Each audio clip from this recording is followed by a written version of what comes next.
Carrying amount of asset with revised useful life.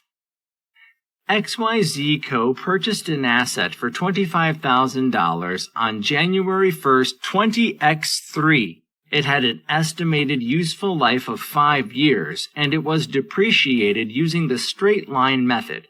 On January 1st, 20x5, XYZ Co. revised the remaining estimated useful life to 4 years.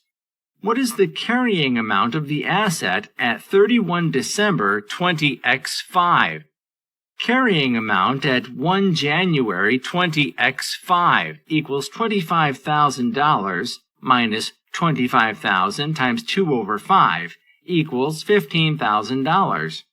New depreciation charge equals carrying amount divided by revised useful life equals $15,000 over 4 years equals $3,750. Carrying amount at 31 December 20x5 equals $15,000 minus $3,750 equals $11,250.